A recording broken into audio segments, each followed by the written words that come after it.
Fala galera, Dino aqui, sou instrutor na Dribble. Hoje eu vim aqui para comentar como é que funciona o trabalho de um desenvolvedor ou de uma desenvolvedora full stack. Então você já deve ter ouvido falar de alguém da família ou de algum amigo que trabalha na área de desenvolvimento, ou já deve ter ouvido alguma pesquisa falando sobre o tamanho do salário, a possibilidade de trabalhar de casa, inclusive para empresas do exterior, e a curiosidade certamente bateu. Antes de mais nada, queria fazer um disclaimer aqui, que é o seguinte: o que a gente vai comentar aqui hoje diz respeito a somente empresas que têm times focados em desenvolvimento, ou seja, times de tecnologia realmente focados ali em desenvolvimento de produtos. Logo, se você se deparar com alguma coisa talvez estranha ou alguém te contou alguma coisa que é um pouco diferente, não faz mal, é assim mesmo. Pode ser que tenham formas diferentes de se trabalhar. O que a gente está comentando é dado a nossa experiência ali com as empresas realmente do mercado de trabalho de tecnologia que a gente atua e que a gente é parceiro. Então, tirando isso do lugar, para a gente entender direitinho o trabalho de uma pessoa desenvolvedora, a gente precisa entender como é que um time de tecnologia trabalha. Então, um time de tecnologia geralmente vai ter ali 3 pilares. O primeiro pilar seria o time de produto. Então, o time de produto, resumidamente, vai estar encarregado ali da parte mais business da coisa. Então, qual que é o problema que você está resolvendo? Quem que são os clientes? Né? Como é que isso aí tudo vai se juntar junto com o negócio que você já tem ou que você quer criar? Então, é uma coisa realmente mais ali focada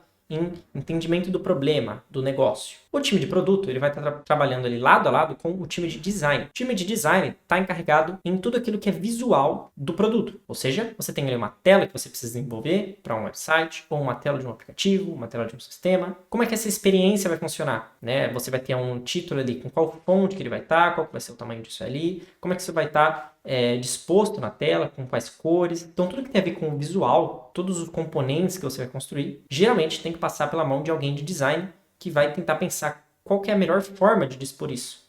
Né? Tem um porquê do botão ser daquela forma, daquela cor e tá naquele lugar. Não só isso, o time de design também geralmente está preocupado ali com a experiência do usuário. Ou seja, quando a pessoa tentar interagir ali com aquela funcionalidade, como que deve funcionar as coisas?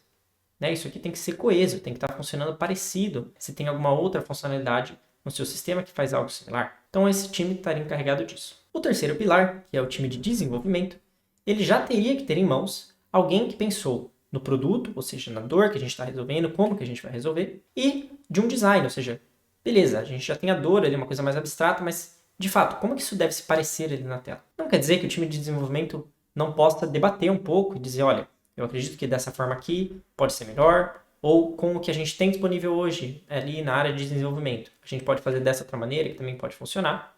Né? Mas geralmente esse trabalho já é para vir ali, para você só pegar e desenvolver. Então, dado que a gente entendeu agora como que o trabalho vem para o time de desenvolvimento, vamos entender como que ele se organiza. O time de desenvolvimento geralmente está separado ali em 2 outros times. O time de front-end e o time de back-end. O time de front-end vai estar encarregado de tudo aquilo que é visual, de todo aquele código que vai estar realmente sendo utilizado por clientes. Ou seja, se você tem um aplicativo, por exemplo, como o Nubank, você vai ter ali um aplicativo, né, todas aquelas telas, aqueles botões foram dispostos ali e estão funcionando porque uma pessoa que é desenvolvedora front-end colocou eles ali para funcionar. Se você tem um website qualquer que às vezes não tem nem muita funcionalidade, né, aqueles que a gente chama de landing page, aquilo também foi desenvolvido por uma pessoa que é desenvolvedora front-end. Mesmo um sistema como em um relógio inteligente, uma geladeira inteligente, vai ser desenvolvido por uma pessoa ali que é desenvolvedora front-end. Então, uma responsabilidade das pessoas ali que são desenvolvedoras front-end é se preocupar bastante com a acessibilidade. Como que a pessoa que está utilizando aquilo vai conseguir acessar, né? Então, por exemplo, uma pessoa às vezes que tem um pouco mais de dificuldade na visão, que tem que usar um leitor de tela, ou que tem que modificar um pouco a fonte, o tamanho dela para conseguir enxergar melhor, como é que seu app vai se comportar?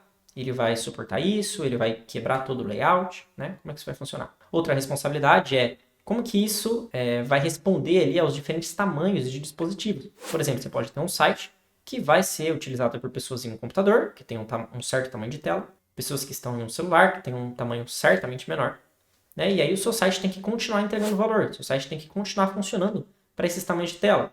Talvez no celular você vai esconder algumas informações que num computador você mostra, mas o principal ali do seu website você teria que mostrar, por exemplo. Entender como que o design ali que o pessoal do time de design te trouxe vai ser traduzido realmente para um produto é trabalho do pessoal de front-end. Já o pessoal de back-end trabalharia um pouquinho mais em conjunto com o time de produto. Por quê? Trabalhar um pouquinho mais abstrato. O time de produto ele vai ter todas as regras do negócio.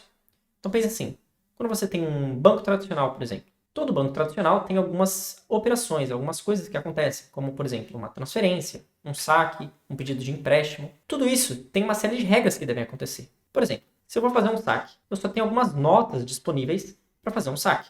Então, se eu pedir um saque de algum determinado valor, alguém tem que calcular quais notas que vão sair ali para mim. Se eu vou fazer uma transferência, a transferência não pode ser efetuada se eu não tiver o valor em conta, por exemplo. Ou o Pix, tem alguns bancos que bloqueiam você de fazer o Pix no final de semana, se eu não me engano, ou de noite, né? Então, pode ter ali algumas séries de regras que são criadas, e essas regras geralmente estão dispostas em um outro código, que a gente chama de código ali do back-end. Então, o pessoal de back-end vai estar encarregado de fazer todas essas lógicas, é uma posição ali um pouco mais técnica, eu diria, né? Que você vai estar constantemente se deparando com as regras realmente do produto que você está trabalhando. O time de back-end vai estar ali trabalhando, né, com diversos processos ali do negócio, e também pode ser de responsabilidade dele lidar com a infraestrutura do produto. Ou seja, como é que eu posso garantir que esse meu aplicativo, que esse meu website, que esse meu sistema está sendo realmente entregue para pessoas aí do país inteiro, por exemplo, se eu quero entregar para pessoas do país inteiro. Eu estou entregando com uma latência boa, está chegando de forma rápida, eu estou entregando para a pessoa e realmente está chegando ali o que eu quero que seja entregue. Então, toda essa parte de infraestrutura, de manter realmente a coisa no ar, na internet, também pode acabar sendo responsabilidade do pessoal de back-end. Então, dado que a gente entendeu ali como que o pessoal de front-end e de back-end trabalha, a gente entende que tem um ciclo. O código ali do front-end ele vai interagir com o código do back-end e vice-versa. Um vai ficar fazendo pedidos para o outro, respondendo, ok? Então você tem aí um sistema, certo? Que pode ser trabalhado de ponta a ponta, desde ali do front-end até o back-end e de volta. Quando a gente fala, então, de uma pessoa desenvolvedora full stack, a gente está falando de uma pessoa que entende todo esse processo de forma macro. Entende ali todo o código do front-end, entende ali o código do back-end, entende como que os dois conversam e consegue ali trabalhar, navegar ali no meio sem muito problema. Então, esse tipo de pessoa é muito requisitado pelas empresas, porque é como se fosse duas pessoas em uma. Você consegue ter alguém ali que se está tendo problema lá no front-end, com algum botão, consegue ir lá e resolver. Se está precisando de alguma funcionalidade nova no back-end, consegue ir lá resolver, consegue ir lá criar também. Então, é uma pessoa realmente com bastante ali expertise, certo? Tem bastante conhecimento. Não quer dizer que você precisa ser um expert realmente em ambas, né? Você precisa ser a pessoa melhor do mundo ali em back-end e front-end ao mesmo tempo.